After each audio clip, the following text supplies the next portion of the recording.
Hello, everybody, and welcome to a very special Monday night sports talk with Chris Heidel with you and McCreef. And we just got back from the ACC kickoff this past week down in Charlotte. What did you think about the ACC kickoff? It was great to be back in that, back enjoying seeing people again. Oh, it was absolutely fantastic. I tell you, the things that we took for granted pre-pandemic, we will definitely not take for granted post-pandemic. So absolutely fantastic. Always great to spend some time with you and, of course, get the latest scoop on all the ACC teams. Exactly. The first, up on Wednesday morning was the Coastal Division. That means we listened to Miami and North Carolina and Georgia Tech and Pittsburgh and other people in the Coastal Division. So what's your take on those coaches that were right in front of you? And I saw you on the ACC network. Yeah, well, obviously everyone has a new breath of optimism because it looks like we're going to – we never know what's going to happen, but I'm optimistic we're going to play a full college football season with no cancellations this year. So the optimism was emanating from each and every coach as well as the players. I mean, this is what happened last year was unprecedented, and we're certainly never going to take playing college football, let alone covering it, for granted again. That's for sure. Right. So the first up on the docket on Wednesday morning was the Miami Hurricanes, the U, who to me is, I don't like them. I'm very bitter. bitter man here. But anyway, that's the team to the south. That's what people in Florida, you should know that down in Florida, they call them the team to the south. Yeah, absolutely. They don't say their names. Yeah. I know. I totally get it, man. That is it's a big time rivalry, and I totally understand the stigma. So, what's your take on Manny Diaz? He's in his third year or second year. Last year they got off to a great start, and then they went to the bowl game, and King broke his leg, tore his ACL, and they barely came. They almost beat Oklahoma State in the bowl game. Came back and tried to make it a game. What did you see Wednesday morning when you got a chance to talk to him on the podium? Well, I saw a hungry and determined quarterback in De'Ara King, and I don't know. I think there's a very high ceiling for him. It depends on how he, of course, not only stays healthy, but how he progresses. But also, too, Herbie, I saw a coach willing to take accountability. I mean, Coach Diaz with the new defensive hires and him calling the play calling, it's kind of, Miami's either going to rise to the top this year, or I see more coaching changes in the future down in South Beach. Well, you had a chance to ask him a question about the new defensive coordinators and all that stuff. So here is Coach Diaz responding to your question. Coach, just about the exact same position. Ewan McCreef, Herb FM Sports Radio. Coach, with the defensive new hires as well as the analyst and you resuming the play calling duties on the defensive side of the ball, what does that mean differently for the Canes defense this year? Well, we're going to be improved on defense this year, and that is all going to be about the players. It's fun to talk about the coaches and the play calling and this, that, and the other, but great defense is ultimately about the connection between the players on the field, the trust and the accountability. And that's where I felt like a year ago we just didn't quite have that to the extent we take a lot of pride in how we play defense at Miami. I just felt like that we took a step back in that regard, not to our standard. I think our guys have a chip on their shoulder. Now we do have, new coaches, as you mentioned. What that does, what I like, is took all of our players and took every one of those guys out of their comfort zone. Because now maybe your coach that recruited you or the coach you've been around, here comes a new set of eyes. Guy looks at you a different way. He's going to challenge you in a different way.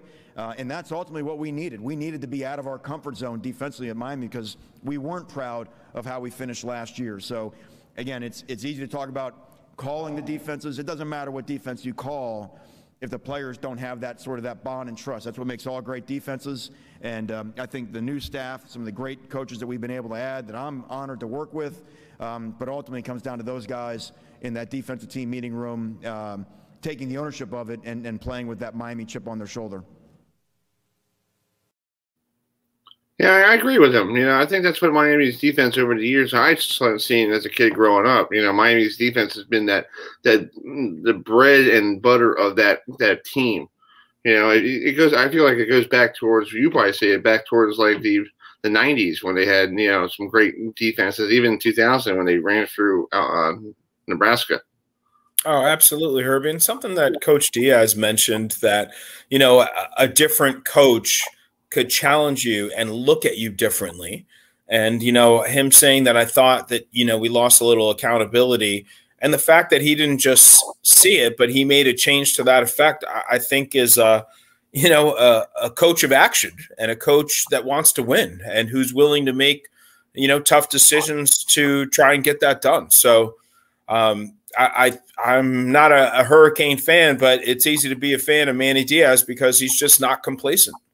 Yeah, and we saw him Tuesday night walking around Charlotte, before we got down, for Wednesday, and he was there at the Hilton. And he felt like he was more. I felt like he was more relaxed this year than last year because I feel like, or 2 years ago. 2 years ago, he was coming in for Mark Rick, and he was all dealing with all the issues of Miami of players not playing, and he was weeding out all the garbage. I feel like now he feels confident this is his squad.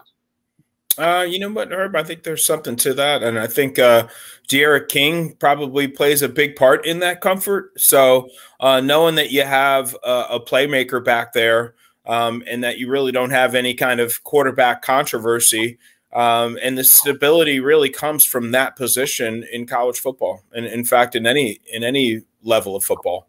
Exactly.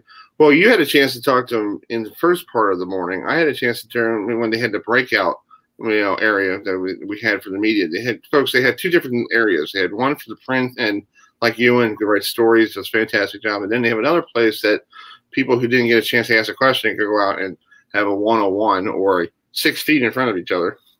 Yeah, it was pretty much. Yeah. Man.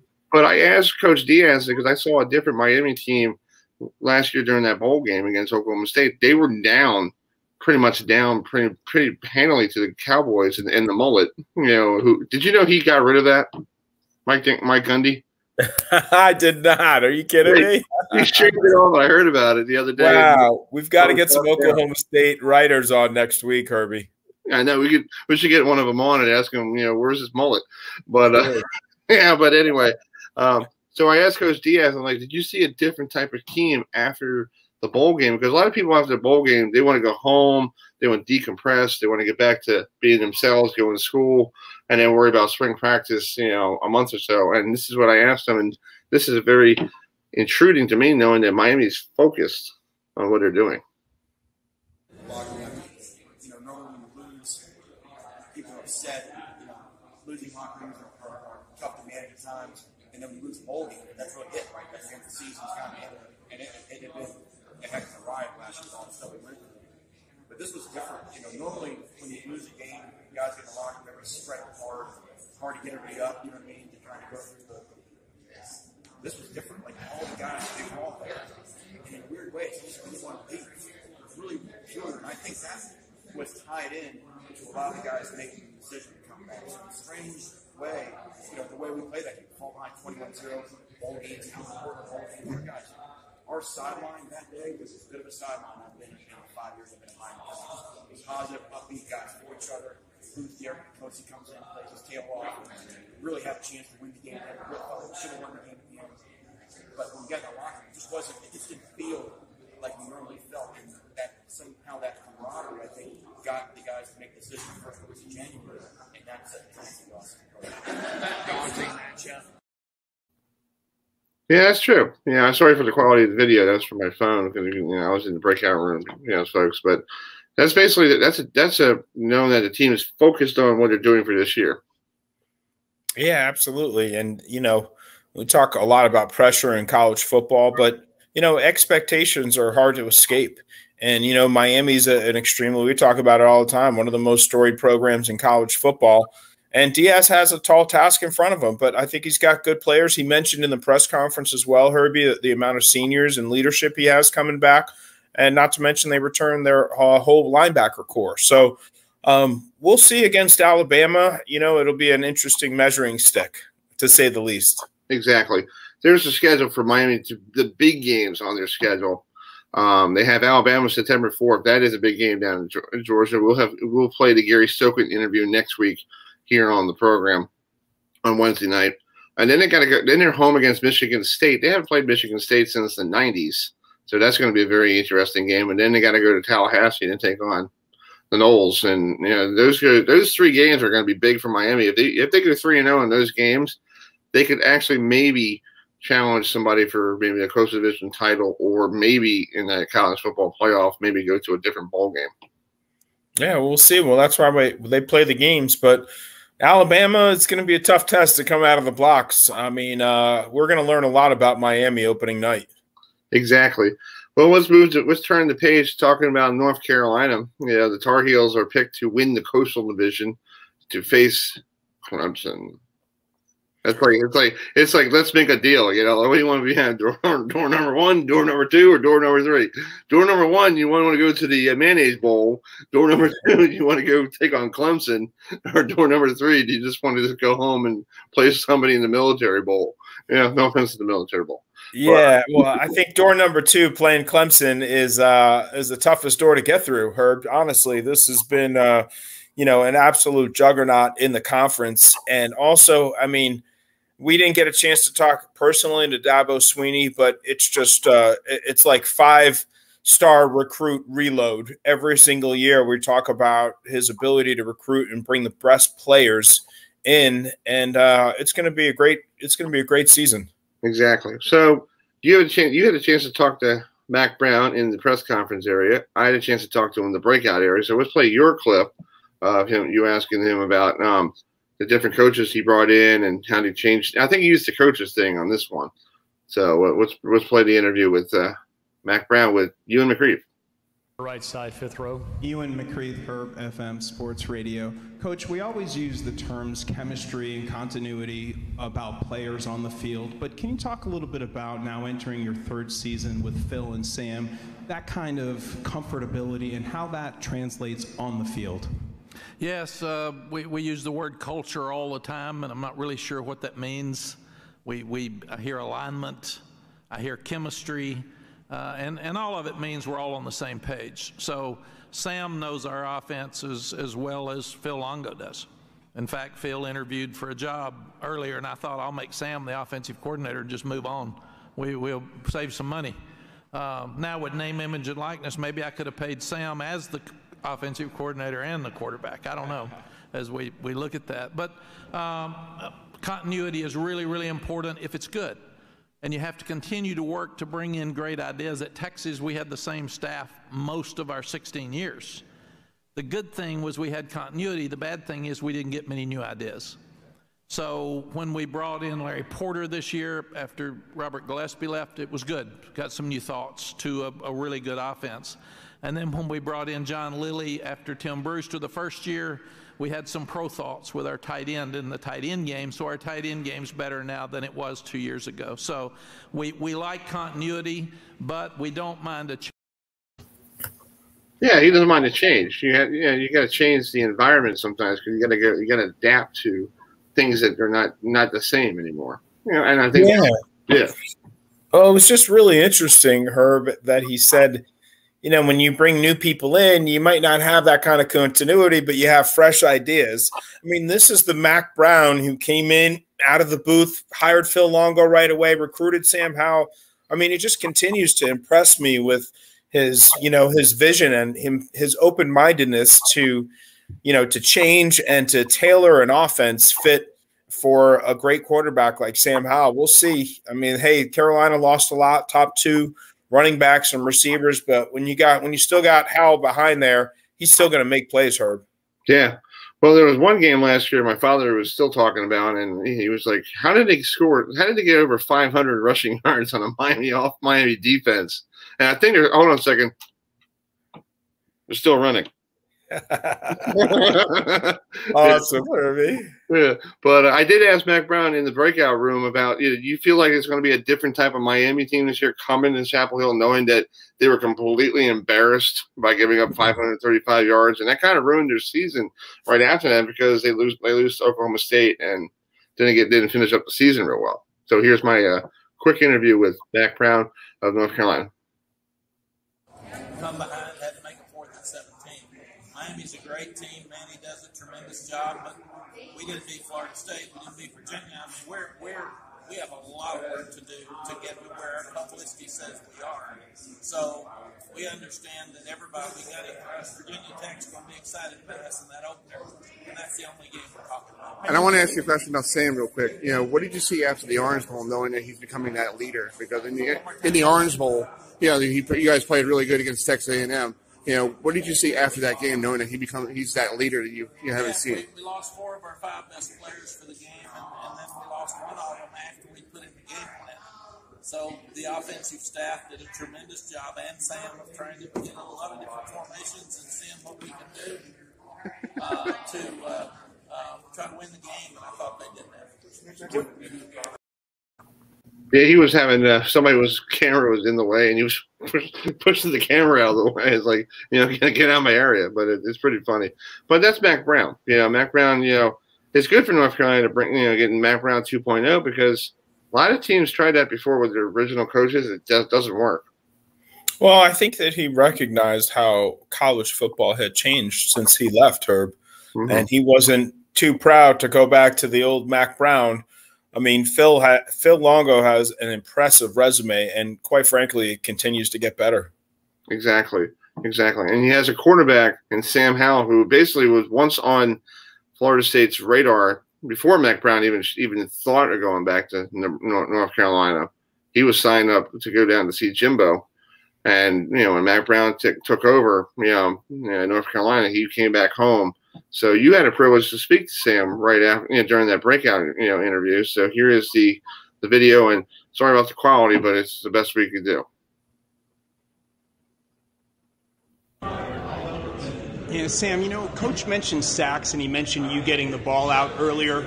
Coming into your 3rd season, how do you kind of manage trying to make plays and not forcing something down the field, as opposed to maybe not taking a sack and throwing the ball away? Yeah, that's something I've struggled with my first 2 years. In high school, I was always trying to make the big play. In college, it's awesome when you make the big play, but it sucks when you try to make the big play and something bad happens. So you just got to kind of find a good balance and know when's a good time to try to be aggressive and try to make a step play and make a good play. But I think one way I can really improve is in the pocket, especially when teams bring pressure, just double the ball. Not bad. Sorry for that was a lot of noise in that breakout room, but that's what it was, So, hey, that might be your Heisman Trophy Award winner if he stays healthy. Yeah, there's no question he can make every play on the field, Herbie, and his intellect, his mindset, very impressive for a young player. But hey, this is his 3rd year. I think no one has more expectations for Sam Howell than Sam Howell. So we'll see how the season unfolds for the Heels. Well, let's look at the schedule coming up for big games for North Carolina, starting with September 30 at Virginia Tech at 6 o'clock. And then you got Florida State and Miami coming to town both consecutive weekends, the 9th and the 16th of October. So that's going to be a gauntlet they have to go through. Oh, absolutely. It's tough sledding, but hey, this is what we play in the ACC for. I was going to say the right to play Clemson, but I guess, that's pretty basically true. I think that's a fair statement, although, hey, everyone starts the same, but that's certainly not the true at the end of the season. So we'll see. Exactly. Well, we also got a chance to talk to Georgia Tech, Coach Collins, who's there for his 2nd year. Or his 3rd year. I think his 3rd year, right? Because his first year was 2019, and we didn't believe so. Yeah, it just seems like 2020 is like a blur. Yeah, it's like it's all a blur. Yeah, but we had a chance to talk to Coach Collins, and he has a kid from my neck of the woods who transferred from Maryland down to Atlanta, and his father is a former Morgan State head coach. So I asked, and his name is Ace. So we'll talk, so let's play that interview. I had a chance to talk to Coach Collins at that time about Ace. Coach, to your right, about the 4th row, 5th row right in the middle. Hey, Coach Collins, Chris Heidel from Herbison Radio in Baltimore. You have a kid who transferred from Maryland to you guys, this year. Talk about him coming to you guys, and what does he bring to the team? Because his father used to be a Morgan State head coach. Yeah, so we've got Ace, a linebacker. He'll be up here in just a little bit. 6'4", 235 pounds. The impact that he has made in our culture, in our locker room. We had every single player in the organization vote for the captains for the spring game. The three that are here with me today were voted captain. Ace was one of them, who is a transfer from the Big Ten and just has done a tremendous job learning our culture, enhancing our culture, elevating it, and just a tremendous young man. Great player first and foremost, but an even better person, and how he comes to work every single day has been phenomenal. And then we got another transfer from the Big Ten, Kyra McGowan from Northwestern, graduated from Northwestern University, played in 2 Big Ten championship games as a slot receiver, running back, wildcat, quarterback, kick returner, punt return, all those things. And Kyrick has done a masterful job, work ethic, attention to detail, what it takes to take that next step in our program and in our development. So I'm fired up that we have both those guys with us. Coach, right in front of you to your left. Yeah, he's fired up about these transfers. You know, that's always good now. You got that transfer portal where you can do whatever you want to do. You know, it just opens up a whole realm of possibilities that weren't known before the portal came about. So, you know, Jeff Sims, another year of growth. Well, this will be his second year, but, you know, he showed some promise last year. Obviously threw a ton of interceptions, but, you know, he talked about how his decision-making needs to get better, and I think he will improve this year. Exactly. Well, I had a chance to ask Ace at the same podium about what his father taught him growing up, because his father was a legendary Morgan State head coach. So here's Ace talking about his dad. I can play with them. To your right, we're going to go about 5 rows back. Hey, Ace, it's Chris Heidel from Herbison Radio in Baltimore, right here. Oh. How you doing? Talk about your father. Your father was a well-known coach at Morgan State. What did he teach you growing up as a young boy, you know, as a player, as a football player? I think at a young age I learned early that you have to fall in love with the process in this sport, the football, like the Saturdays and the games and the accolades and everything. That's fun, but that's only a couple times throughout the week, a couple times throughout your career. The process is really what makes great players great, and what separates you. And you just got to fall in love with the film watch and the recovery, the running, the workouts, the stuff that you get frustrated with when you can't do it. You got to fall in love with that type of stuff, and that's what makes you the best player you can be.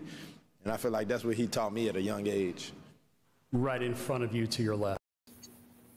That's good. You know, I'm glad his dad, you know, taught him the meaning of playing football, because I feel like some parents, you know, I know my dad taught me a lot about baseball, and your father, did he teach you anything? Or? Oh, yeah. My father made it to AA in the Yankee organization. Oh, that's cool. Nice. I heard that.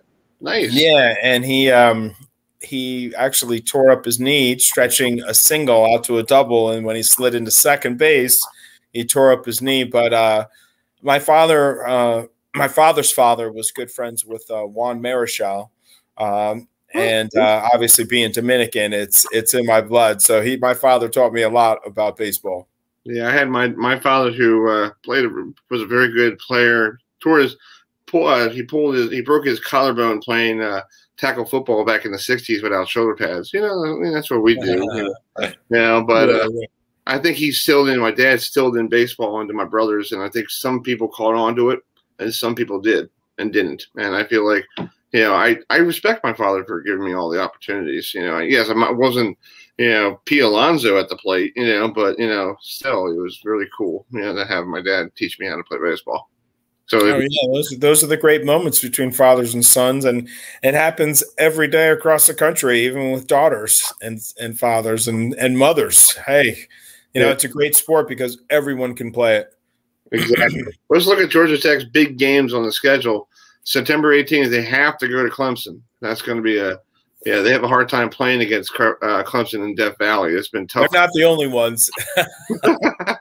And then they have to go to Miami, and they have to go to Notre Dame. So, you know, it's going to be a tough season for Coach Collins. You know, it's going to see year number 3, see how they can actually, you know, get over those humps.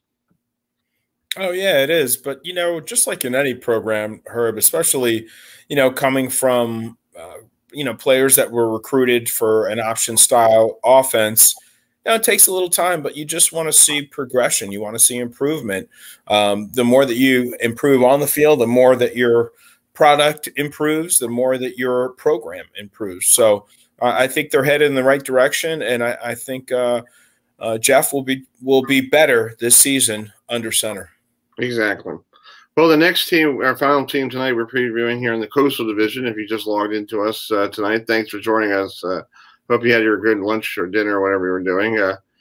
We are finishing up the Coastal Division. The teams that we think that might be giving North Carolina or Miami the run. I think Pitt is a very quiet team in the Coastal Division. I think nobody wants to give them any credit because they got Kelly Pickett coming back. And they have this kid named Jordan Edelson, who's from Frederick, Maryland, who was a very good wide receiver, who was on the all these preseason lists, all that stuff for wide receivers. So what's your take on Pitt? Well, Pitt and kind of Syracuse, I put in the same kind of category, Herbie, and there's only one reason that I do that is because they both gave up an enormous amount of sacks. I mean, obviously, we talked to Dino Babers, and he mentioned, a ton of injuries, and that's something we can never account for in any sport, let alone college football. But, it all starts up front. It all starts with a mentality that we're going to protect our quarterback and run the football. And both of these programs have not done either to help those quarterbacks. So, we'll see. There's a reason why there are currently five, Herbie, count them, quarterbacks on Syracuse's roster. Yeah, exactly. So Dino Babers is definitely going to take the best one out of the five. But, I just think we'll see what happens. But, I love Pat Narduzzi, and I love his enthusiasm. And, we'll see what happens. But both programs have to do something more. Mm-hmm. Their fan bases are hungry for not just a winner, but for being more competitive. So I think there's something to be said about when you're those two programs, close losses. Right. Hold on. I got Dino on line one. Yes, Coach. Yeah, I love Dino, man. He's such a good guy. Really left. I got to warm up my arm, but, I can come up there. You have number 16 available? Bring back Eric Dungy. I feel like that's what's going on with these coaches in college. I feel like they're trying to find the next Trevor Lawrence, and I feel like everybody's just picking up the phone going, "Do you have any availability left? Yeah, do you want to come up to Syracuse? You want to freeze Greg Etzhoff in the And I feel like that's what it is, And so, well, speaking of Pitt, they got some big games we got highlighted there. September 11th, they got to go to Tennessee. That's going to be a difficult game played in the SEC in Nashville. And then they have the home games against Clemson on the 23rd and a home game against Miami. Last time they played Miami at home, it was a sloppy one, and they lost to Miami in that game. So that's some tough games there. And what we're going to highlight right now, looking on their schedule, is September 25th. And I know everybody's going to say, why are you going to talk about New Hampshire and why is New Hampshire on the program? Well, Coach Mack and Coach Baduzzi are good friends. They've been friends for a very long time. Coach Baduzzi brought Coach Mack out to Michigan to see a Michigan State practice a couple years ago, and they've been friends ever since. And they're actually going to be playing each other for the first time ever up in Pittsburgh on September 25th. So I asked Pat Narduzzi about Coach Mack, and here's what he said about Coach Mack. Head coach, and Sean McDonald I've known for a long time. I'll save the story for game day, John. I'll save the game day story. So don't let me forget. But Sean's a great guy. He's a great coach. I've known him for a long time. Been visiting at Michigan State. He kind of knows our defense because he's visited us and talked ball. So I've got a relationship with him. The old Yankee Conference days. It's awesome. And, I'm excited to have him come behind the field. Yeah, so that's going to be a very interesting game. I would like to be there to watch that game because I know New Hampshire is not going to get the benefit of doubt because it's a Power 5 school against the CAA, but hopefully it'll be a competitive game. Oh, I think it definitely will be. And just to clarify, I was talking about Syracuse and Tommy DeVito having 5 quarterbacks currently on their roster, if you look. But anyway, switching gears. And then also that brings up an interesting point. The Syracuse opens up against Ohio. Right. And Ohio's been to bowl games 10 out of the last 11 seasons. So this is a tougher out-of-conference schedule that it may appear, Herbie. Right. And we'll talk about Syracuse next week on the program. We'll do 4 teams each week, all getting up to kickoff. So we'll highlight Syracuse and Florida State and other ones that we talked to last week. One more about Pitt. I talked to this gentleman, Jordan Edelson, who is a kid from my neck of the woods, Frederick, Maryland, who's only an hour and a half from here. I had a chance to speak to him personally, and I tried to do a one-on-one video on StreamYard without being hooked up to the internet or anything. So, the quality might be great, but here it is. Hello, everybody. Welcome to the ACC kickoff of Chris Heidel here from the SportsTalk with Chris Heidel and Jordan Edelson, who is from Frederick, Maryland, good old Maryland kid, in Pittsburgh. So we talked earlier, on the video, on the audio side. You're from Frederick, Maryland. What was the recruiting like? What was the you're in high school? What levels did you get from different schools? Well, recruiting it was a long process. And it was a lot of fun as well. But some letters that I received from Maryland, Virginia Tech, Notre Dame, Pitt, obviously, it was a lot of fun. Did you get a chance to meet Brian Kelly, or did he call you, or did you? Yeah, I got a chance to meet him when I went on a visit. That's cool. What was it like? What was like these visits like? Were they pretty neat and like going to the campus, looking at different? Everything was a lot of. Everything was very interesting, and there was a lot of teams that had different approaches. So you did that. Just talk about your beautiful attire.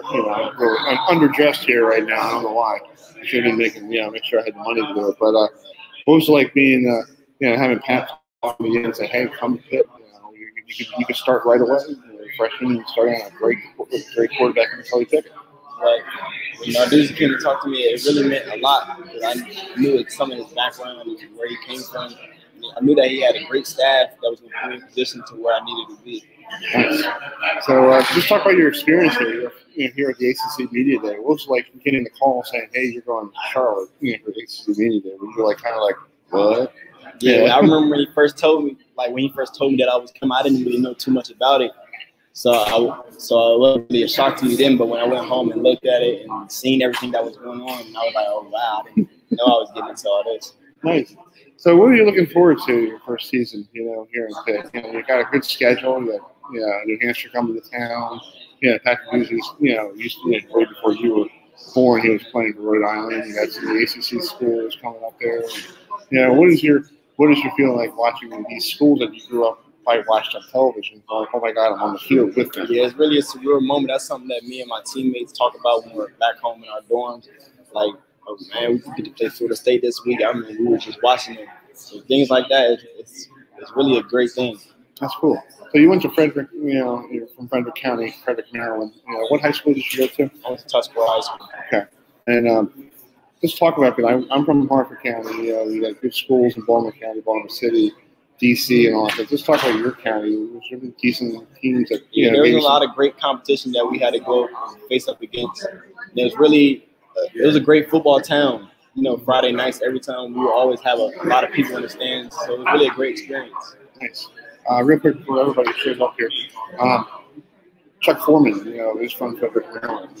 Running back, former Hall of Famer to the Vikings. Have you ever met the guy, or have you ever heard of him? No, I've never met him. Yeah, he's from Frederick, Maryland. Yeah. So just a little tidbit there. So we got to roll because we got some players to do. Thanks, buddy. I'll see you soon. Nice. Yeah. So he didn't know that Chuck Foreman, who we had on the program back in Super Bowl, he's from Frederick, Maryland. He's like, I didn't know that. And I was like, well, you should. Awesome. Yeah. So good kid. And he's a sophomore. I thought he was a freshman at the time when we saw him, because I think I saw a publication. Somebody gave me a freshman, but I found out he played last year during that whole pandemic. So 2020 is a blur to everybody. Yeah, it's all a blur. But hey, there's some good upside with him. Yeah, I feel like Pitt has a good wide receiver and good wide receiver core and all that stuff. So next week on the program, we'll be back on our Wednesday night time slot at 7:05. We'll be previewing the Atlantic Division, Florida State, some Syracuse, stuff that you want to talk to.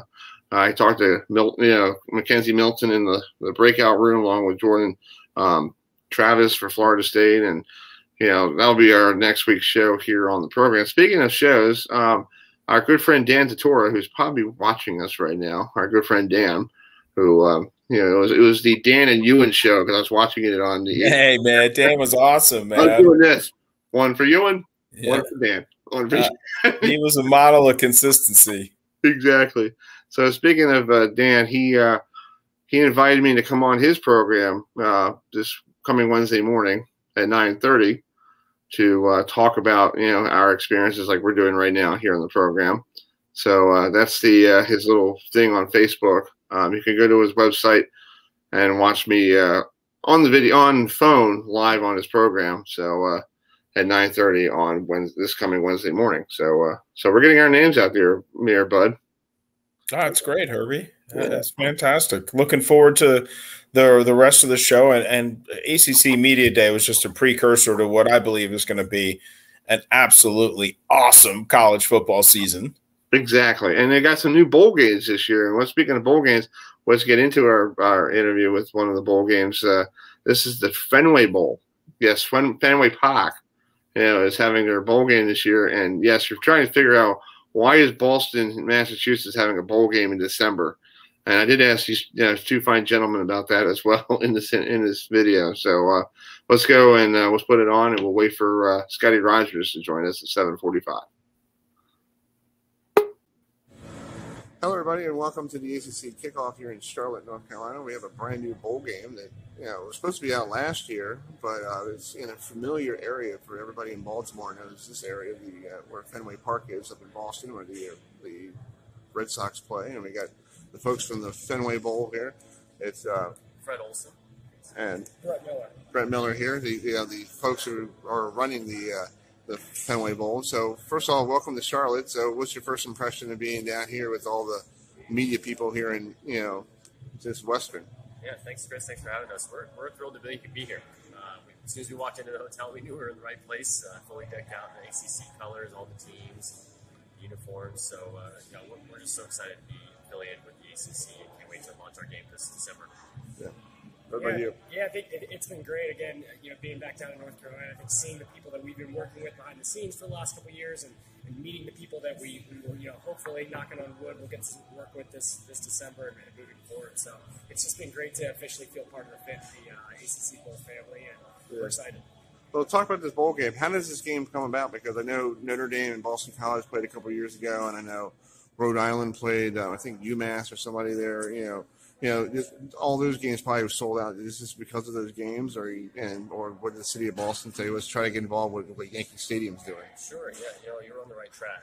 When we hosted Notre Dame and Boston College in 2015, it was such a success. Really, the field just lays out perfectly, right in the friendly, very very tight confines of Fenway for sure. But it's a great experience, and we told ourselves that day we want to try to make more of these opportunities come to it. So you're right, we had a series of New England games. Most recently, we hosted Harvard-Yale in 2018. And right around that time is when the bowl opportunity became available.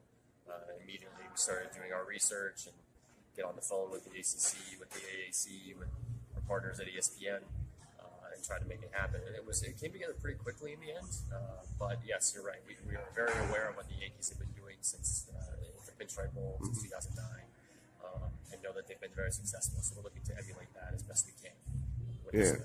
I've been up to the Yankee Stadium for a Notre Dame Syracuse game, and it looks kind of weird with the center field looking like, because it's football field and it's going towards center field. And I'm like, and I'm watching the Yankees and Mets a couple of weeks ago and going, how did they put a field in there? But with Fenway Park, people don't realize this. What's good to you that the Patriots played there back in the 60s. They sure did. And I'm wondering how, if you're ever going to ask the Patriots to play an exhibition game there, that might be a cool throwback. It's funny, we were talking about that last night. We fielded that same question, and the answer is to be determined. It's definitely, we'd be lying if we said it hadn't come up and been talked about at least preliminarily. It would be amazing, right? So to your point, based on going back to the history of Fenway, that was before the Shamrock Series Game 15. That was the last time football was at Fenway, was the Pats. And so people don't realize is Fenway was every bit of a football facility as it was a baseball facility, right? I mean, our first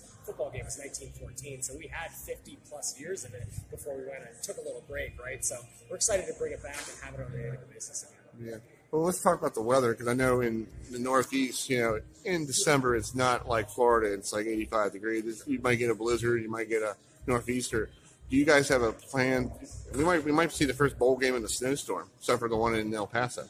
Sure. Yes, and of course, one of the first questions that came up when we were discussing with our conference partners, and again, looking at New York, they've had a history of some cold weather games, but it is December.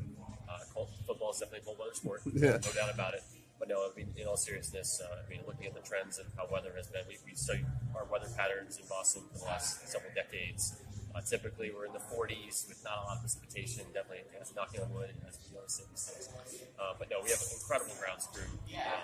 We had several winter events at Fenway, both in January and February.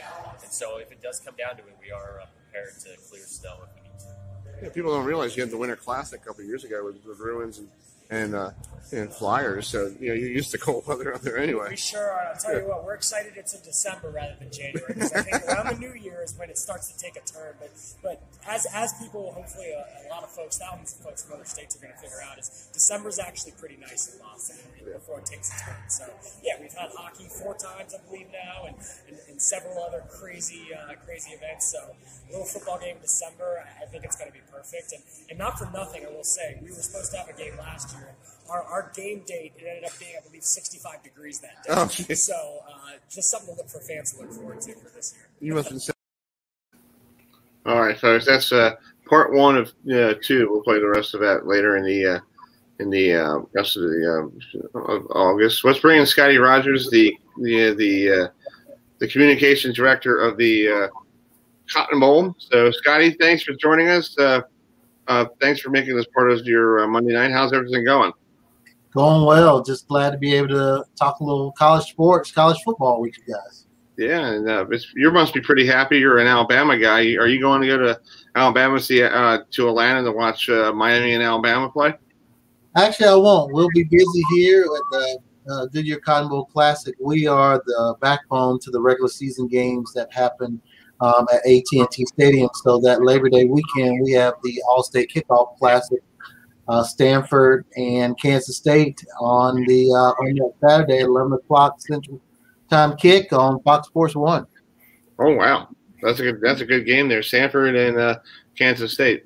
Ewan, go ahead. Yeah, Scotty, I just wanted to ask you first, how did you get there's always a story behind bringing schools in for games. How did you end up with Stanford and K-State? Well, for us, we work with our partners, AT&T Stadium and the Dallas Cowboys, and they really do the legwork, I guess, so to speak, as far as going out and soliciting and finding the opportunities. And then they partner with us to help oversee and manage the operations of the event. So when I say we're the backbone, we're the ones that try to bring it to light and make it happen. They go out and do the magic that they do as far as pulling in the schools that want to have games. In the previous years, this game has been called the Advocare Classic. They've had a lot of great matchups to it, and this is just a continuation of it under the new banner that is the All-State Kickoff Classic. Nice, Scotty. Speaking of opportunity, I got to tell you, I love your story, and I'd like you to just touch on it a little bit, and just for our viewers, and correct me if I'm wrong, Scotty, but you were a volunteer for over 20 years, yeah. And can you tell me about kind of how that turned into this? Yeah, I'll try to make it brief. My first job out of college with the Southeastern Conference office, and I started as an intern, ended up getting promoted to full-time, was there 5 years. What turned out to be my 5th year, I was doing men's basketball as a primary sport, but I wanted to get my hands on some college football in some form. Did some in the office, but when it came to the postseason, had an opportunity. Had met Charlie Fisk through the COSIDA convention every year, and he had given the opportunity to come volunteer, be a part of the media operations team. I was able to convince the SEC to allow me to do that and keep my other duties going during that time. went in to volunteer for the bowl game, and then somehow or another stayed around for 21 straight bowl games. And last year, as we were dealing with the craziness of the pandemic, Charlie made the decision to move into more of a part-time role with the staff. He's still on board, still very active, but he moved to the role of historian. So the communications director's job became open, and because of that relationship I had for 21 years, they gave me a call to talk to them about it. And long story short, it came to fruition, and I started. I'm almost at my 1 year anniversary. I started officially August 3rd last year. So it's a unique story in the sense of, yes, I'm new to the Cotton Bowl when it comes to being in this role, but not new to the environment and to the family and to the folks that have been a part of this game, because so many people on staff have worked so many games. Yeah, wow, Scotty, just a tremendous story. And you know what? Herbie's in Baltimore, and I'm Ewan, and I'm kind of in transition from Charlotte to, Florida. So I don't know if we can make it down there, but I got to ask you this, these are two programs that have very strong fan bases. And, Herbie and I talked to a lot of different, whether they're director for bowl games. Talk a little bit about the economic impact and some of the things that are happening off the field. Well, that's the one thing people may not see sometimes when it comes to our bowl games. They see the bowl game, they see what happens on that game day or that bowl week, but we do a lot in the community. A lot of it falls through our Cotton Bowl Foundation, where we give money to deserving organizations in the Dallas-Fort Worth area who do so many great things for young people, for the community. We partner with food banks, as far as this past year in particular, 2 mega mobile markets that we did at AT&T Stadium with our partners at the stadium, along with the Cowboys, along with the Arlington Fire and Police, to help, because as you guys both know, this pandemic has hit these all of our communities in such a way, and making sure people had great meals for their families was important. So we did one of those right around Thanksgiving, and we did one this past spring right before Mother's Day. And, those types of things, and we supported kids that went to the Dallas Cowboys cheerleader and football camps, over 120 kids for that. So we do a lot of things throughout the course of the year that really gives back to the community, because they give us so much when it comes to them being involved and supporting our game and being fans and really helping be the people on the ground that do so much that help make this game so great. We're getting ready. We're in college football playoff semifinal this year, and this is also the '86 Classic. So we've been in the community for 9 decades. So we're knocking on the door of that 100, and you don't do that without having a lot of buy-in from a lot of people.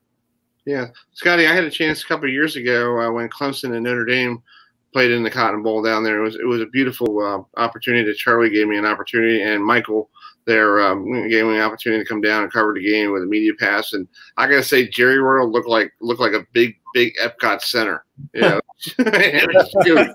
looking at it going, we're on this bus coming back from the hotel, the media hotel, and I'm like, okay, this is Jerry World. All right, let's see it. And you get there, Ewan, it's like Jerry World. Then you have Six Flags. Then you have the Texas Rangers old ballpark, and then you get the new Texas Rangers ballpark, and then you get the professional, the bowling hall of fame. You got too much stuff in that area. Wow. It really is, and now you see from the blanket behind me here. I'm a Cowboys fan, and I have been a Cowboys fan since I'm 6 years old. So the fact that I got a job where I walk into AT&T. Oh, it blows. It's hard to put it in words. It is amazing to me. Now, granted, the bulk of the Cowboy staff are out at the Star in Frisco. That's where their offices are. But to walk in that stadium every day, as the place where I work, just so happen I'm a fan. Just so happen I get this job with the Cotton Bowl after they moved their offices into the stadium in 2009. It's I might write a book one day, but I tell you, the story is kind of hard to believe that it actually came to fruition the way that it has. It's interesting that you just said that, because I'm a writer. I'm like, you know what? We're going to keep up with you. And of course, hopefully we can make it down to the Cotton Bowl at some point. But this is just phenomenal. We really appreciate, you sharing that kind of insight, and it's fantastic. And you know what? If this story doesn't warm your soul, you got to check to see if you don't have a heart. So it's really just awesome. We're just thrilled for you, and congratulations, well earned. I mean, gosh, you talk about, you were on that, you were in the batter's box for a while, but now you're making the most of it while you're up at the plate. So, well deserved. Congratulations. Thank you. I might have had the world's longest interview. It was 21 plus years of an interview, but that's okay. I'm a small town kid from Atmore, Alabama, a really small town in the Gulf Coast region of Alabama. And, the fact that I got the opportunities that I've been able to get, the places I've been able to work, the things I've been able to expose to. And I feel like I can bring all this to this particular job and what we do. And we have such a great brand, and I'm so proud of it and the people, what we do. And I got the great job of being the one that's kind of the Pied Piper, just going out, spreading the word and spreading the joy of what we do, both what you see on the field of play, but as you guys both mentioned, what we do in the community with our community partners and our civic partners. Right. It's a great thing. Yeah, you last week went out to all these ACC kickoff, these media days. Which one was exciting to go to? Well, I went to SC. Well, Big 12 was in our building, so that was easy. That was last week. Just basically took the elevator downstairs. Yeah. And then I went to the SEC and to the ACC, obviously, where I saw you guys. Going back to the SEC to the story. My first job out of college was at the SEC. I hadn't been to an SEC media day since 1999, and I left there as the associate director of media relations. And now I come back as the director of communications for the Goodyear Cotton Bowl Classic. It's pretty neat to walk around and see old faces, folks that I used to work with who are still there. Some media who have been covering media days since before I started there, and they're still there now. And then to go to ACC media days, first time ever to be able to go to that. And I got some. I've been able to be around this bowl game in Clemson as a school in particular that I've been around a couple of times, whether it's been because of the semifinal or because of working the national championship game. But I've just got friends. When you've been in this business a long time, I got friends at so many other schools throughout that conference as well. So it's just great to see some of those folks that work in the athletic communications office or in the athletic department and able just to say a hello to a few of the head coaches and let them know that we're there and we're excited for their season and excited to see what's happening, because it can be one of those teams. We're New Year's Eve, man. I mean, put on your black and tie. Come be with us on New Year's Eve, because it's gonna be a fun time in AT&T Stadium. With a college football playoff semifinal game. Yeah, I want to go back down there because I missed the Texas barbecue because I've been watching the Food Network with Eddie Jackson. So I'm like, I forgot the Texas barbecue the last time. My buddy's like, I really don't like barbecue. I'm like, come on, dude, really? It's Texas. You got to check out everything down here. Yeah. Food Network is a dangerous place. If you don't watch the Food Network unless you've already eaten your meal, you're going to be in trouble. Exactly. Oh, Scotty, this has been great to catch up with you and have you on. We know you're already always busy, but we certainly appreciate you making the time for us. And we really hope to have you back, especially when we talk. When the teams are set, we got to have you, man. Hey, I'm happy to come back. Happy to talk college football, and as you can tell, I love talking about the Goodyear Cotton Bowl Classic. So anytime you want to have me, I'm here. All right, cool. We might get you on for the Miami Alabama preview. How about that? Yeah, well, I might be a little biased on that pick. I don't care. I don't like Miami. My brother's a Miami Hurricane guy, and he doesn't talk about 1993 at all. Yeah, I got to spend the last 8 minutes of that game on the sideline. I was a sophomore at Alabama working it my first year as a student assistant in the athletic communications department in Alabama. And that day, January 1st, 1993, is the day that I realized that I wanted to work in sports. Oh, that's awesome. That's awesome. Well, thanks for coming on. Enjoy the rest of your summer. Stay cool. I know Texas is hot, always hot in Texas. And we'll get you on before one of the games, and just keep in touch. Keep doing a great job, guys. Glad to be on and glad to come back anytime. Thanks, Scotty. All right, man. Thanks. See you. What a great interview. What a great story. Wow. Oh, God. See, there is opportunity. If you had to volunteer, yes, people tell me, like, why are you volunteering your time? That's the story you want to listen to, because he sat there for 21 years. And I know there's some people that we know don't have the patience for 21 years. He sat there for 21 years and said, I'm still going to do this no matter what. And if I get something, I get something. And he waited it out until Charlie, our friend Charlie, we met a couple times before the ACC kickoff, said, I'm going to take time off. I'm going to be a historian, and gave him the keys to the kingdom. You know what? There was just so much belief in his story. He didn't know, but he just believed, and he kept doing the right thing, and he kept working. And it's just, it's just a testament to, his faith, his character. So, I mean, it's great. So I really hope, and I think it will be a good game, but, Kansas State and Stanford.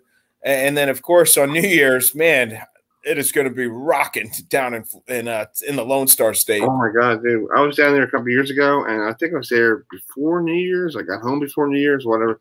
That place is jumping. They had when we got back to the hotel, the media hotel, they had a party for the media people. Okay. Oh wow! Any food you want, they had. They had tacos. They had steak. They had whatever. It was like literally. I think I had to go get a new pair of pants by the time I went home. Because it was so much good food. Oh goodness! So much good food. We saw it last week down at ACC kickoff. It was like we tried not to have 2 plates of bacon. We tried it. I know. I know.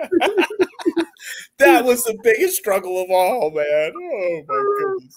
And then we had the party upstairs, and we were just having a good time with the Carolina barbecue, and I had it all over my face.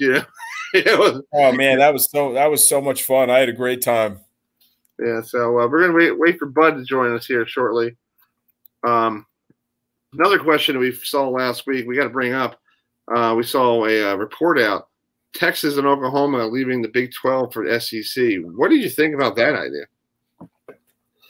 Wow, man, that is a loaded question, because I think I have so many different opinions about it, but this is an unprecedented time in college football. And I think with Oklahoma and Texas, I mean, they're not just the 2 best programs in the Big 12. I think outside the SEC, they're 2 of the most popular programs in the nation. So this is a devastating blow to the Big 12. And I think it's going to be a domino effect of other teams and other conferences. This is only the beginning. I agree. I think it's only the beginning. And then I saw a report over the weekend that our good friend Rob Sanders from Fox Sports 1400 down there in Columbia, South Carolina, who I listened to it on the way home the other day, from the ACC Media Day. He did a fantastic job.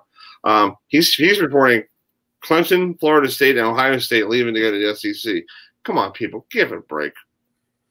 You know what? It's crazy. I don't know what's going to happen, Herbie, but the SEC could, in effect, because they're the second wealthiest conference next to the Big Ten in terms of revenue. The Big Ten brings in slightly more than the SEC, but all of that is about to change drastically. I mean, Texas and Oklahoma leaving is going to start an avalanche of teams and conferences expressing interest in each other, which I'm sure has already happened. Right. And I agree with you. It's going to be an interesting scene, because now you're going to see, what will the Big Ten do? You tell Rutgers to go home and go back to, whatever place they want to be and bring somebody in. What about the ACC? I was reading today that John Swalpin, when he was commissioner of the ACC, and he was a great guy. We love John Swalpin. Yeah, commissioner's great. But he brought in people from markets that they didn't have, like the Pittsburgh market, Boston, and then other, and other places. Now they want, people in the ACC want to go to big money teams to come to the ACC. You can't get a big money team because a lot of these other conferences have a buyout clause. Like I just saw on the bottom line here, watching, having ESPN on, it's $80 million for Texas and Oklahoma to opt out to go to the SEC. Do you have that type of cash? Well, it would be 80 million if they left before 2025. Right. So, these other television broadcasting contracts are not going to be as lucrative. Maybe, SC out west, and a few other teams, but the interest in Texas and also in Oklahoma, I mean, with all due respect to A&M and Oklahoma State, these are the teams that keep the oil and the economy going for both of those states. And the fan bases are absolutely phenomenal. Not to mention they're both rich in history. So it almost makes sense that they go to the best conference, arguably, in college football. This is going to be the mega conference. But what happens, from here has yet to be determined. Right, exactly. So we're waiting for Bud to come on. He's right now having some technical difficulties with the link. The older generation doesn't use a lot of technology that we do, so we got to walk it through it. Oh yeah, and Bud's worth the wait, so I don't mind, and we can just we can talk about our guest coming up at 8:15. Herbie, if you'd like to get our audience up to date on that, our last guest tonight. Our last guest of the evening around 8:15, Susan Botterman, who is the president of the College Football Indianapolis Committee. Yes, folks, here in Baltimore, we don't like the word Indianapolis because it's a bad word. It's almost like, it's like a curse word around here, but I think a lot of people are, over it, but not in there. So we're going to have her at 8:15 to talk about, Indianapolis, who basically has been the center of every sporting thing the last year and a half because Indiana had a lot of teams and they used a lot of places for the NCAA tournament, and they used the the field, Lucas Oil Stadium, for the Final Four. Indiana is a great state. Never been there, but for sports, it is absolutely fantastic. So I'm really interested to talk to Susan about some of the challenges that she's facing and some of the challenges that we're all facing. Kind of post-pandemic, if you will, and what the protocols that could literally change overnight or at least week to week, Herb. Right, exactly. We saw a lot of stuff going on in the last week and a half with this, every state having an issue with the Delta variant and all that stuff, and you don't know about what's going to bring, what September is going to bring. Are you going to be back to if not full capacity press boxes? Are you going to be back to Zoom? Right. Or I don't mind being back to Zoom. I stayed home and did the Super Bowl. That was fun. Yeah. Yeah. So there are a lot of challenges, but excited to talk to her as well. And how is Bud doing with the link? I don't know. Let me give him a call. In the meantime, let's play Jimbo Fisher talking about his good buddy, his mentor. And let's talk to, he talked about him last week in ACC Media Day, SEC Media Day. Can you please talk about what he's meant to you as a coach and I just spoke with somebody in relation to that. And I want to say two things here. I do want to make a couple comments. First is keep Coach Bowden in your prayers. I think he's one of the greatest, not only greatest football coaches that's ever lived, he's one of the greatest human beings that's ever lived. What he's meant and the ministry he preaches to his players and what he's meant to not only his players, but to me as a mentor. Like I say, I just talked to him approximately just under a month ago.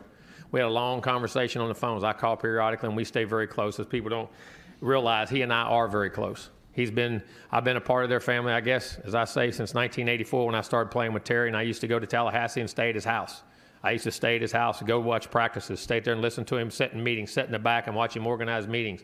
I sat in the press box and put a headset on when he used to call games, when I became a first offensive coordinator at Stanford, and listened to him call games and how he did things, the things he did for me in my career, and how much we've intertwined, with the Birmingham connection, him being from Birmingham, him playing at Howard College, me coming back here and playing for Terry at Stanford. And, we both, as I'll say this, there's been 2 All-American quarterbacks, at my knowledge, unless there's a third one, in Stanford history, Stanford and Howard, myself and Bobby Bowden. I said how crazy that is, that my first college game as a coach at Florida State, when I was a head coach, I coached against Stanford. So our lives and the Bowden family have intertwined so much, and what they've meant to me and what Terry, Tommy, Jeff, all of them, all the whole Bowden family, but how importantly Bobby was and what he treated me like, and when I was coaching under him and what I learned. It's sad, it really is. But if there's anybody ready to be with the good Lord, and if things come in time, it's him, because there's no one that preached about the Lord and did more for people in that regard. He's one of the great human beings that's ever coached, and one of the great coaches that's ever coached. So saying that. Also, I'd like to say something. All right, folks. That's Jimbo Fisher, from Texas A&M, talking about his mentor and his friend, and he's basically the friend of the Bowdens. He's been there for a very long time. So, being friends with him. So we have Bud Aldrin on the phone with us. Bud, thanks for joining us. Sorry for the technical difficulties. How's life in Memphis, Tennessee, in Nashville? Oh, Nashville's going good. So I'm getting ready. I'm actually going to be venturing off and working the inaugural Grand Prix here in a week or so. That's cool. Nice. Awesome. Talk about your friendship with Bobby Bowden. You go way back to covering Florida State back in the late 60s, and you got a chance to talk to him. You actually told me stories last week down in Charlotte. Is there one that you could share?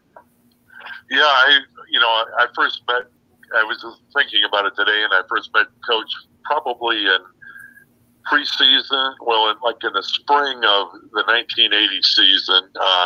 He always did his fall caravan where he would come around to all the towns and play some golf, and we'd have a barbecue, and of course, you'd have a little meet and greet with them. And then I got more involved with the boosters there. I was actually either an officer on the board of director of the Polk County Boosters, and later became a district chief for the national boosters, and so I had an opportunity to interact with him. The story that I really remember was I had the first time I met him. Of course, everybody's there, and so the next year we come in, and there's the meet and greet again, and go up to say hello to him, and he said, "Well, Bud, how you doing?" I'm thinking, my goodness, how did he remember me from last year? Well, I walked away, and the next guy came up and said, "Well, Bud, how are you doing?"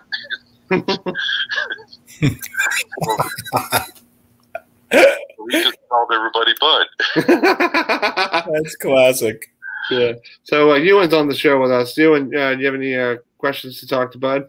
Oh, no, Bud, it was so great to spend a little bit of time with you down in Charlotte. And, we have another guest coming on at 8:15. So I want to be able to talk to you when we're not so pressed for time, Bud. But let me just ask you this, Bud. What is out of each division, who is your surprise team in the ACC this year? I actually think Florida State's going to make a comeback this year. And then I'm really looking at I think probably I know they're the preseason pick for number one in the Coastal, but I think Mac Brown's got Carolina going to the point of could be a powerhouse. So yeah, that's just what he's done in recruiting and with a solid quarterback and all that. Yeah. I feel like it's North Carolina's division to win, but in the you win the division, you got to face Clemson. Yeah, it's exactly, and like say Clemson lost a lot, but they still have a lot coming back, and Dabo does recruit well there. So I have a little story I was thinking about concerning the Bowdens with Dabo. Of course, I've worked with the Music City Bowl every year since its inception. And in 2006, Clemson came to the Music City Bowl. And then I had met Dabo briefly then, but I'm sorry, that's when I met Dabo. But my story is actually revolving around Tommy Bowden because he was the coach there at that time in 2006 when they came. Well, of course, I knew both Bobby and Ann. I had known them for years, but I'd never had the opportunity to meet Tommy. Well, my son worked in the IT. He was the head of an IT department at a citrus company down in Florida, and I just got a new phone back at Thanksgiving time, and I was down there for Thanksgiving, and he loaded all the Seminole fight songs in my phone. Mm-hmm. Well, I'm at the Opryland Hotel to meet Tommy Bowden, and I thought I had my phone on silent, and I go up and he's talking on the phone. So I'm talking to some of his assistant coaches there, and he gets off the phone. I went to say hello to him, tell him who I was, and my phone went off, and it was a Seminole Fight song. And looked at me, and one of the assistant coaches looked at me, and he says, "Wrong Bowden." Bud, that's funny. Well, but we have a story. We got a story to tell you. We saw Terry about it, and was it Tommy or one of them at the first year we did the ACC kickoff, and he was running around the campus trying to like run off, I think, breakfast or something. And Ewan turns and looks at him and goes, "Hey, coach, too many plates of bacon?" And he goes, "I guess so." Yeah, but it was like, but it's funny to watch these people. You know, it's like, yeah, he's like running around the campus up there in Greensboro, and I was like, "Are you gonna die?" Yeah, I thought he was like huffing and puffing. You know, yeah. So, but anyway, you know, going back to Bobby, you know, when Florida State came to Nashville in 2007 for the Music City Bowl, I had gotten a call from Florida State, and they asked me if I would do one thing for them, and that was to be his personal driver while he was here. So we had some great times, great experience, and just some good talks and memories about all the people we've known over the years, you know, friends and acquaintances and all that. You know, he'd bring up a name and I'd bring up a name. He'd say, "Oh my goodness, I forgot about them," you know, and all that. And so, you know, it was just I've had some great moments with him, and like I say, I've always spoken very highly of him. Whenever I've cringed. I had some guy one time down in Ocala. I was down there at a function, and he said something about not liking Bobby Bowden. I said, "How can you not like Bobby Bowden?" You know, and I had to come to his defense. Exactly. Well, Bud, we'll get you on more during the month of August. We'll talk more about Bobby Bowden, and you keep us updated if you hear any breaking news on his health, and we'll get you on as soon as we can. Yeah, I will do, because Gene Deckerhoff keeps me, you know, up to date on it, you know, all the time. So I will. I'll make sure I let you know, and I've got something I'm going to shoot to you later on. But anyway, appreciate it, and you guys have a good night. All right. You too. Thank you so much. Thanks, Bud. All right. Always love your stories. Thanks. All right. That's a good friend, Bud Alderman from the Action Sports. Yeah, sorry we couldn't get him on video. I guess he had a problem with the video. But we got this young lady joining us. She is the head of the College Football Committee of Indianapolis. I know I'm in Baltimore. Around here, the word Indianapolis is not the greatest word in the world, you know, because because I'm from. I hear you, brother. I'm from New York, so I was too little when the Colts left town. I was a Giants fan when I was up in New York, but yeah. So we got Susan Botlerman was as the committee of the College Football National Championship game in Indianapolis. So thanks for coming on. How was Media Day last week there at the Big Ten? Well, thanks for having me on. I appreciate it. Media Day was great. We loved having the Big Ten Conference and all the media come in to Lucas Oil Stadium. It was really cool to have everyone on the field and sort of kick off the season, knowing that the College Football National Championship is going to be played on the same field. So I think it was really exciting. Hopefully the schools and some of the student athletes really enjoyed that as well. But we're real happy to have everyone in town. Thanks. Go ahead, Ewan. Susan, this is kind of a loaded question, and thanks so much for taking the time. But, you know, for the average fan, they just kind of look at the polls and then they, you know, there's so much that goes into determining. I don't even know how to ask. Where do you start to begin telling us what your responsibilities are and kind of, I guess you kind of have to be a mediator, making sure everyone's on the same page. Can you give us a little insight to that?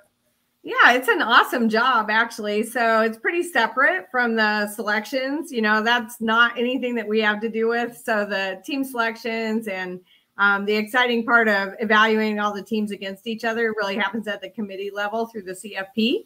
And what we're doing with the host committee in Indianapolis is really working on all the logistics. So we're basically very student athlete focused. We want to make the best experience for the teams when they come in town, and those coaches and ADs. Basically, we want to set the stage so they can have the best national championship effort that they possibly can. And we're really looking forward to that. So obviously it's January. Sometimes we got a little winter weather, but we're embracing that. We're looking forward to basically setting up a football festival for all the fans that are coming in town. And we think it's going to be a great rivalry, and we can't wait to have everybody come to Indianapolis.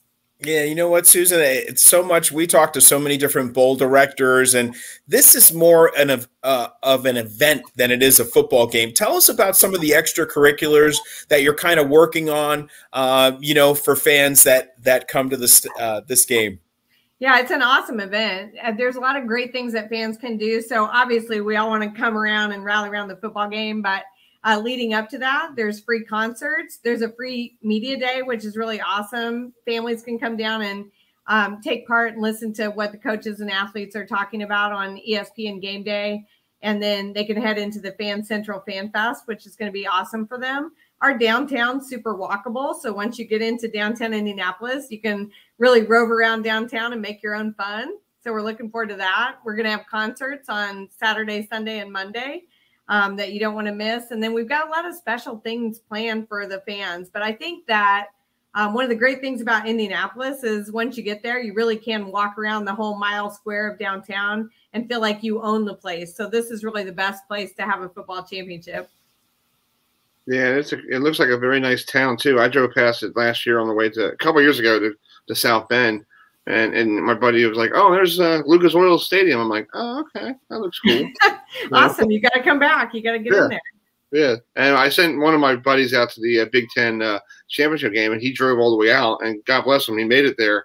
And he was like, "This is a nice stadium." I was like, "Yeah, well, enjoy." Yeah, it keeps winning the best stadium, spectator stadium experience award. So you got to get out here and check it out. Exactly. Hey, Susan, I wanted to ask you, so many times that we, talk about bowl games, but in this coming off a pandemic year, can you talk about the importance to the city of actually having this game and the impact that it'll have for businesses around? It really is impactful, and it's really significant because I feel like as a city and a state, everybody's worked well together to try to stay within those COVID guidelines and try to do what we're supposed to do and stay safe. So right now, if things continue to go well as they are, we're planning to have 100% capacity. And the idea that we could do that, to see the football season all the way through into January and have a full-on fan fest and really bring people together to celebrate, I think is impactful. And for our city, it's filling the hotel rooms, it's filling the restaurants, it's bringing that vibrancy downtown, which we're really proud of all the time. And we think it's a really great place to visit. And I think from a spectator standpoint, we're going to do everything that we can do to keep it safe. We are as interested in keeping people safe as we are to fill the city. So we're really going to do our best to make sure that we have all the guidelines in place for everyone. And I think that it's really a sign of not only just Indianapolis coming back, but the football season coming back. Indeed. And being able to see sports be what we really want it to be. Exactly. Susan, with a lot of these different areas, we've been to Charlotte. Charlotte has a kickoff game. Atlanta has a kickoff game.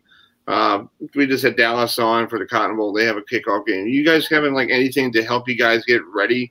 I know you have the Big Ten championship game in December, but do you have anything before that to get yourself ready for a big national championship game? Well, the great thing about Indianapolis is through the Indiana Sports Corp, there's great sporting events, all year long. We just completed the Olympic trials for diving, which happened before the athletes went to Tokyo. Obviously a different sport, but really impactful here. And then we will have the Big Ten football game right there in Lucas Oil Stadium. So I'm not at all going to say that's a practice game because those people are coming in to win. But it's a great chance to test our systems while people come in and we actually have football as the same sport. So we're looking forward to that.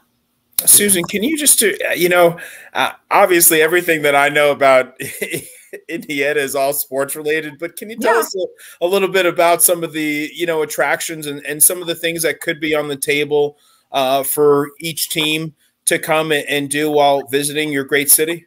Yeah, I mean, the Indianapolis Motor Speedway is quite the namesake for Indianapolis. So if anybody's a racing fan, you're not going to want to miss going out to the track. They have a wonderful museum, which has all these collectible cars, and it's a wonderful place to go visit. There's also a Dallara interactive activity out on the west side by the track. That's really fun. If you want to go do simulated driving, that's really cool. Our zoo, our children's museum is amazing. We have a historical society. And right downtown, the NCAA Hall of Champions is really awesome. So it's a great place for families and just sports fans in general to come and visit. That's awesome. That's cool. How's the relationship with you guys with the Ursays, with the Colts? Are they all? The Indianapolis Colts are awesome. So first of all, they're very community minded, and so they're one of our donors for our donor family for the college football playoff.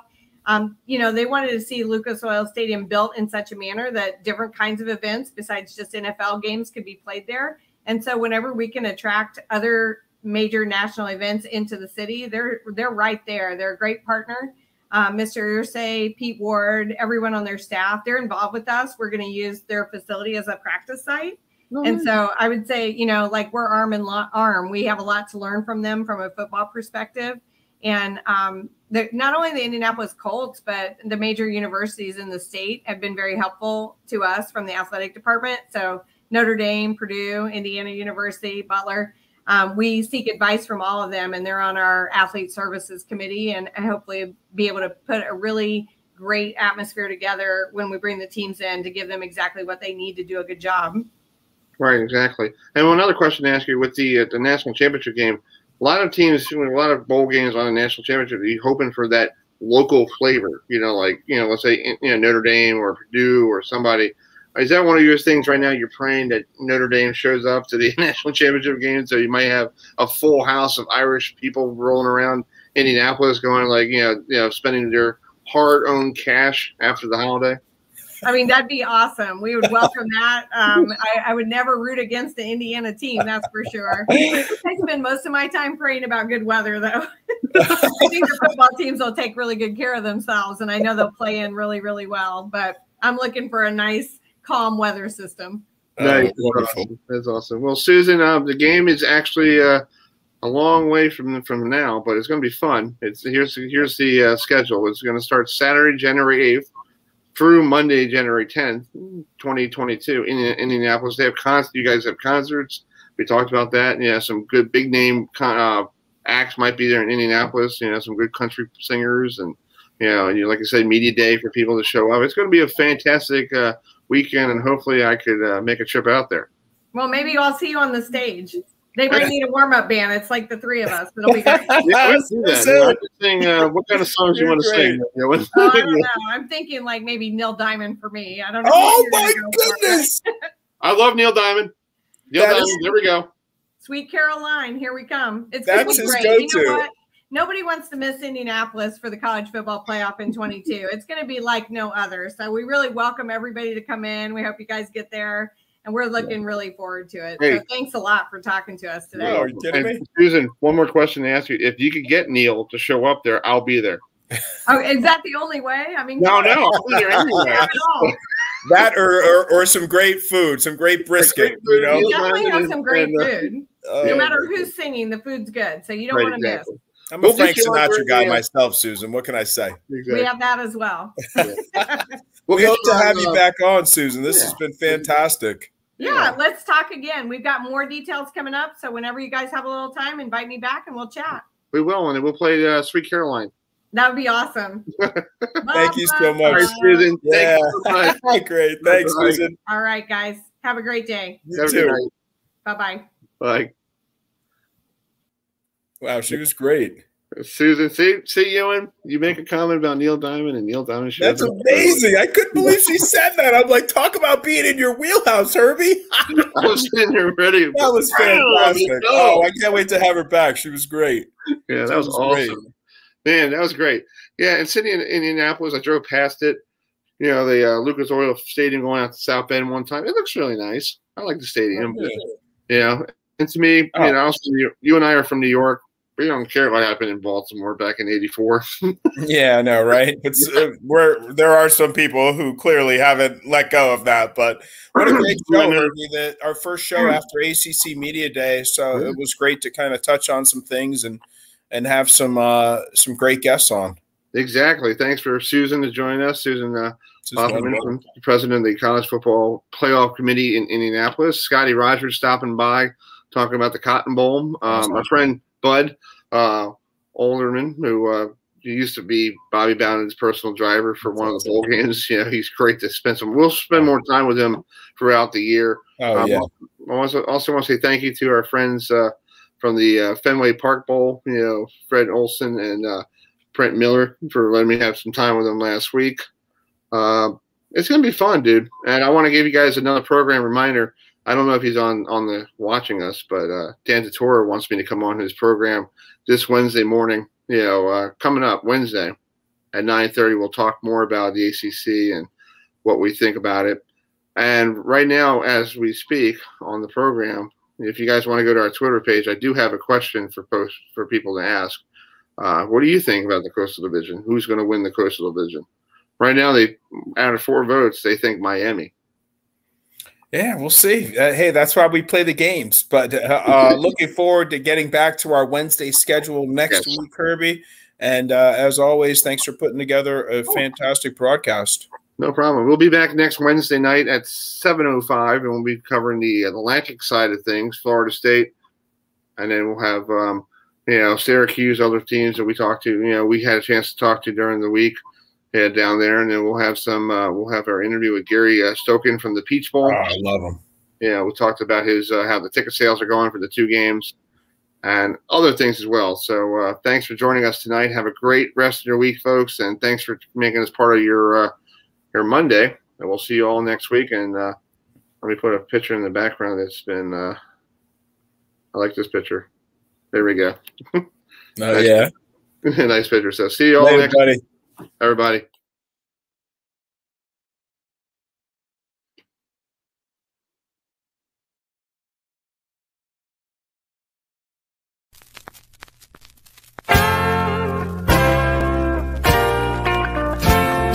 He came from West Virginia to the sunshine of the South.